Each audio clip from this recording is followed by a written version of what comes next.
Oh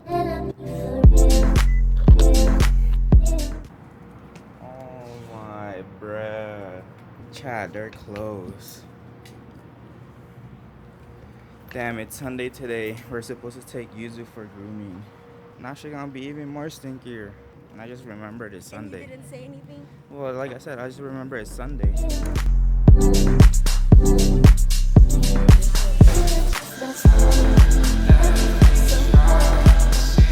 Alright chat, good morning. It's currently 10:30. Damn, woke up late. We decided to get some prezzo tea. I want to try their house-made Vietnamese coffee. It has a seafoam on top, which is kind of different. Initially, we're gonna go to Better Buzz again, but gotta change it up a bit. And I feel like it's a good time to get prezzo tea. Well, prezzo tea is actually a boba place, like what she got right here.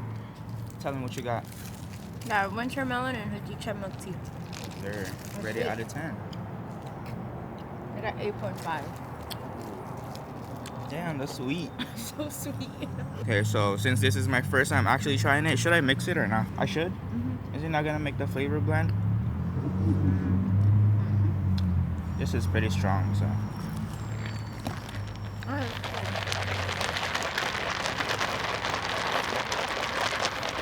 I think that's perfect. The medium's perfect. This is so sweet. Let's see.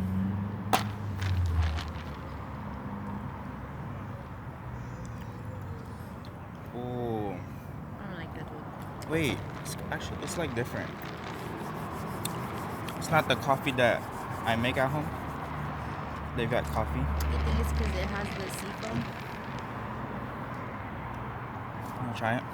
Not really. It's kind of strong Ooh. and sweet. Like a Vietnamese coffee. You don't like it? What? I like it. This is gonna wake me up. I wouldn't even count this as Vietnamese coffee. I don't know, it's thick consistency. But I'll rate it like an 8. Actually a 7.5.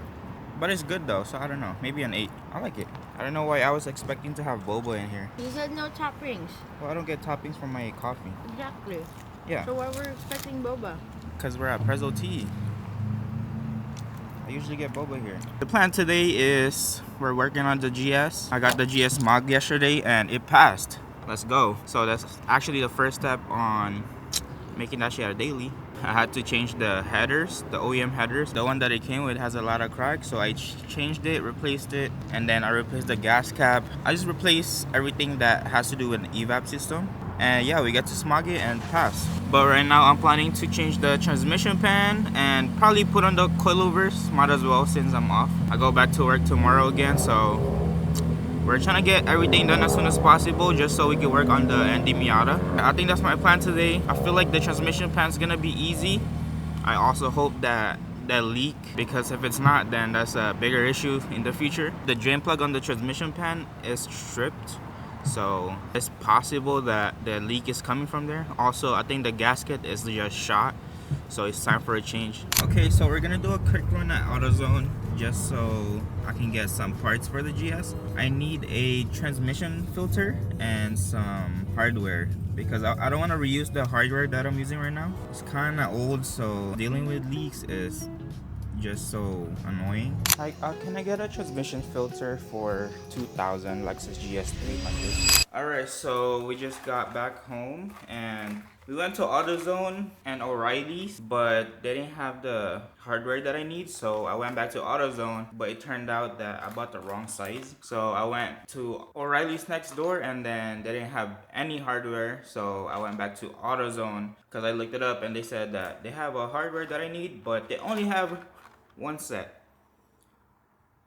This is 8 pieces, so we're probably just gonna reuse some of the hardware for the transmission pan. Hopefully it's still in good condition. And then over here we got the transmission filter.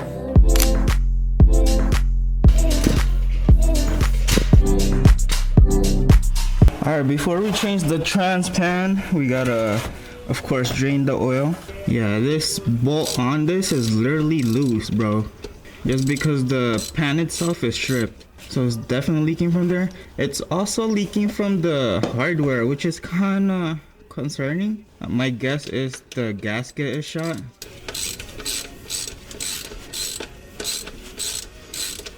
Yeah, the drain plug is not even coming out.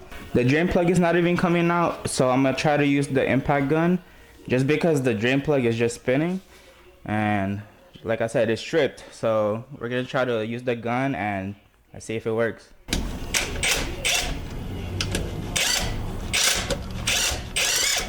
Bro, it's not even coming out, bro. It's just spinning in the same direction. What I did was I took a flathead right here, and while I was spinning it, I tried to pry it off. So the drain plug kind of angled. It kind of creates a new threads, and then from there I could get a grip. Then it came off. As you guys can see, the fluid on this is pretty fresh. It's red still, which is really good. And as you guys can see, the under of the car is full of oil. This is what I'm talking about when I said that there's a transmission fluid on the bolt head. Alright, so let me give you guys a little update. I just took off the trans pan, and I didn't record it because it's just so tight under and there's not much space. Now that we took off the trans pan, it all makes sense now. It all makes sense why there's a leak. You guys want to guess why? I'm pretty sure you guys know already. So this is the new trans pan that I'm gonna be installing, right? And you guys see that there's a gasket here, and it looks like this. Let me show you guys the trans pan that we just removed from the GS. So I'm guessing the owner didn't put any gasket, but what they did is they put a RTV instead, and now it's cracking, right? Cracks everywhere, and you're not supposed to do that. Even ChatGPT said it's not recommended, but they did it anyway. So yeah, that concludes on why there's so much oil under the car. I also think that they did that on the oil pan, because when I look at it under, it's the same thing. There's oil on the bolts and just all around the oil pan. So I'm guessing they also use RTV, which is so bad. So we're gonna fix that in the future. Let's fix the transmission first, because it's just leaking so much. The drain plug is stripped, plus there was no gasket, so it's just a pure chaos. While I was under there, I also changed the transmission filter. So when I opened this box, right, I got this from AutoZone today. When I opened the box, it came with a transmission filter, which looks like this. And you know what else came with it? It also came with a gasket. So I'm guessing when the last owner put that trans pan on and they used the RTV, they didn't change the transmission filter. Because if they did, there would have been a gasket included. So hopefully the transmission is not cooked, hopefully, and then all we gotta do is reinstall everything back on and top it off with some fluid, and let's work on the coilovers. It's getting cloudy right now out of nowhere, which is kind of surprising because I did not expect this in Vegas right now.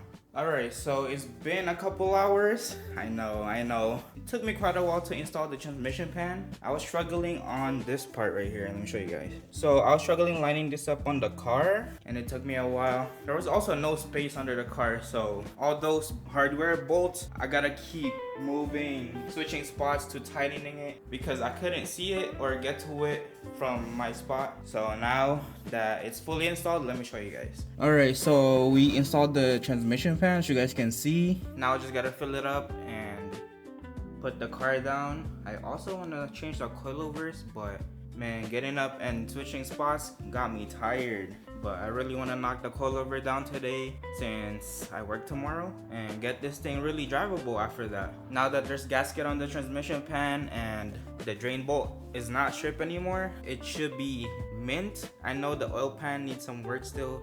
Like I said, there's some oil around it. I'm pretty sure they put RTV gasket on that, but it wasn't leaking as much as the transmission pan, so it's not really a huge problem. I checked the oil. I just really want this thing to be drivable, because right now it drives like a wet noodle, like my car. Both of the cars are driving so bad right now, so I'm gonna have to fix it daily first, just so I could take it to work. And yeah, look, let me show you guys. Now that the car is up, I don't know if you guys can see that, but the struts are blown and there's a lot of oil. I also changed all the OEM arms on this, so now it's all brand new. All of the ball joints are shot. I even changed the inner tie rod, outer tie rod, everything. Now I just gotta really change the coilover, and then this thing should drive mint. Alright, so the recommended transmission oil for this car is Toyota ETF. So make sure you guys use this. It's kinda expensive, the recommended, so don't be like the last owner of this GS. They didn't do a good job. You running out of shoes to wear, so I bought you another pair. Girl, I got you another dress. Alright, so now that we finished filling up the fluid, it's time to turn it on. I am not ready for this. There's no leak under the car. I don't think it's gonna show any leak right now until we start it.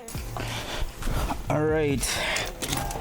I am not ready, chat. Okay, the e-brake's down just in case this shit go forward for no reason.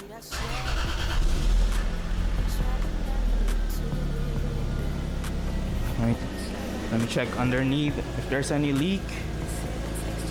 I'm checking and no, I don't see any, which is really good. Now we just gotta wait for it to get warm a little, and then we're gonna check the dipstick to see if we filled it up with the right amount. All right, so now we're back. I just finished eating some dinner, and I still want to knock down the coilovers just because I heard it's easy to do coilovers on this car. After that, the GS should be drivable and it should be ready to take for an alignment. I know I haven't showed you guys yet, but I did bought a coilover last month. Unfortunately, we couldn't install it right away just because, as you guys can see, the GS is having a lot of issue. But now that it's fixed and running again, we can finally install this coilover. Let me show you guys what I got. Alright, so over here I got a max speeding rod coilover. I didn't want to ball out on this just because it is gonna be the daily, but it's still pretty cool to have a coilovers on the daily, you know what I'm saying? It's cool that it's color red. It has a dampening and adjustable color, so that's really good.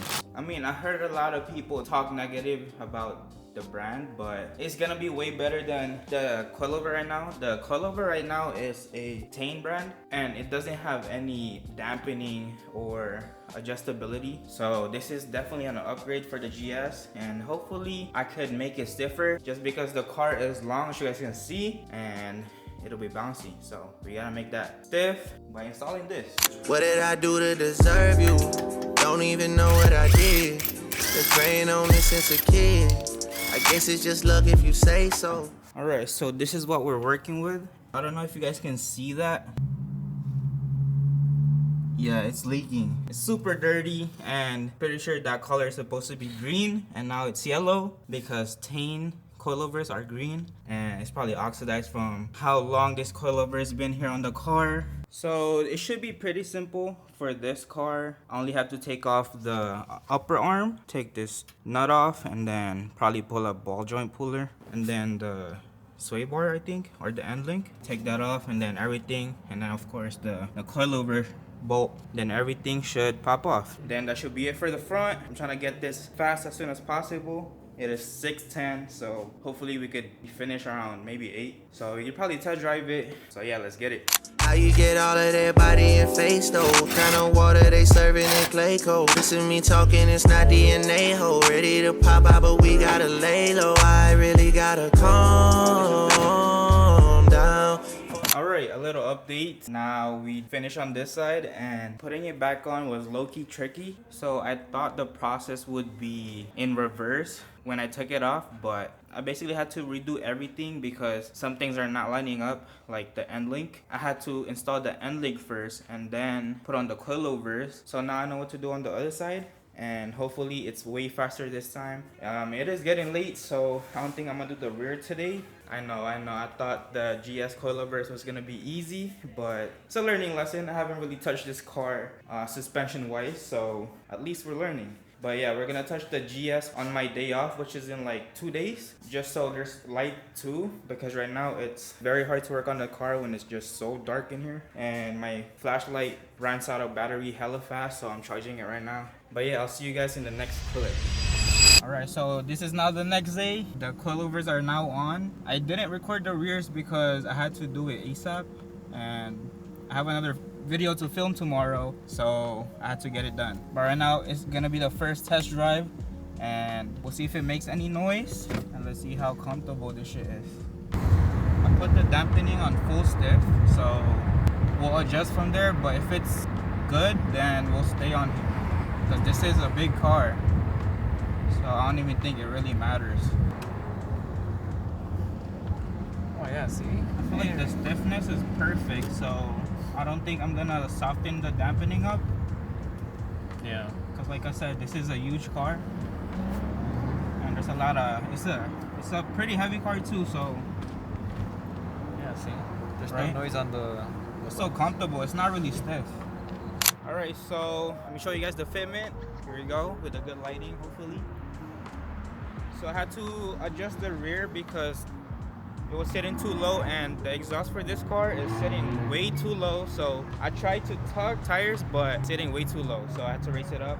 I didn't really dial in the fitment because I'm planning to get wheels for this car, because right now it is on 16s, which is crazy. Like, this long ass car is on 16s, but I'm planning to go 18, so I'm not really trying to get the fitment on point, but this is good enough to be driving right now. And the fronts too, as you can see. So yeah, I mean, the coilover was driving way better now. So what is it, max speeding rods? I give it a 10 out of 10. I mean, it's definitely way better than what it was. It's not way too stiff, and it's just comfortable. I'm not really trying to go stiff because this is a daily. I mean, like, deep inside me, I want to mod this car and slam this shit, but I don't want to do that. I still got my other car to work on. I'm also planning to get a tint soon, 5%, and then some wheels, and then that's it. If you guys enjoyed the video, make sure to like, comment, subscribe. Hope you guys like the GS content. Tomorrow I will be filming my Miata, so big camera on the way. Stay tuned for that video. And yeah, make sure to like, comment, subscribe. I'll see you guys next time. Peace.